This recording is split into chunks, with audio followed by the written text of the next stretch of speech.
ايوه زي ما بقول لكم، هاتوا اي عيش ناشف عندكم وخلاص مش عارفين تعملوا بيه ايه، وتعالوا معايا هنعمل حاجه عظمه جدا. هنجيب العيش الناشف، بس لازم يكون ناشف جدا ما فيهوش اي نسبه ميه ولا رطوبه، وهنضربه كده في الكبه، او ممكن تدقيه باي حاجه، المهم تطحنيه حلو جدا وبراحتك خالص. ممكن تطحنيه خشن وممكن تطحنيه ناعم. هنبدأ بقى نعمل تاني حاجة، هنجيب كوباية من السكر، هنكرملها على النار لحد ما تتكرمل وتفك خالص وتسيح زي ما احنا شايفين كده.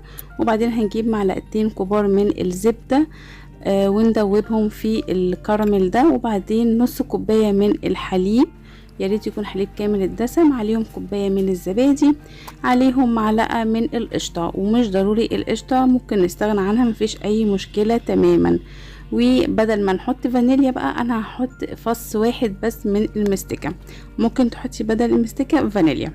خلاص هندوب الكلام ده كله مع بعضه حلو قوي، ونجيب الفينو بتاعنا وهننزل بيه على الكراميل ده لحد ما يشرب الكراميل. ممكن هنا بقى نطفي النار، خلاص مش محتاجين النار تاني.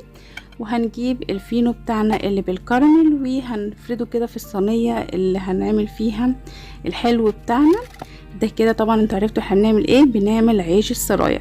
هنجيب تاني طبق وهي القشطة، هنجيب كوبايتين من الحليب، يا ريت يكون حليب كامل الدسم، وهنحط عليهم معلقتين من النشا، معلقتين كبار، وعليهم برضو معلقتين كبار من السكر، ومعلقتين برضو كبار من الكريم شانتيه. تمام، وزيهم بالظبط هنحط برضو حليب بودر. هنقلب الكلام ده كله على البارد قبل ما نرفعه على النار، وبعدين نروح بقى نرفعه على النار مع التقليب المستمر. وبعد ما يتقل خالص هنحط معلقة من القشطة او الزبدة، اي حاجة متاحة عندك. اخر حاجة خالص بعد الكريمة ما تخلص هنحط الفانيليا بتاعتنا. كده خلاص الكريمة جاهزة، هنصبها بقى على الصينية بتاعتنا ونفرد كده الكريمة. طبعا ممكن بدل الكريمة الاقتصادية اللي احنا عملناها دي ممكن تحطي كريمة خفق وتضربيها زي الكريم شانتيه بالظبط، تفرديها على الوش براحتك، بس دي كده اقتصادية وحلوة جدا. هنحط الصينية بتاعتنا في التلاجة لحد ما تسقع كده. هي سقعت وطلعتها، زوقها بقى بالورد البلدي، ممكن تزوقي بقى بمكسرات، ممكن من غير حاجة خالص براحتك، سوداني، جوز هند، زبيب، اي حاجة انتي تفضليها. ونبدأ نقطع بقى الصينية بتاعتنا وهوريها لكم لما تتقطع في التقديم. بصوا التحفة والجمال بجد تحفة.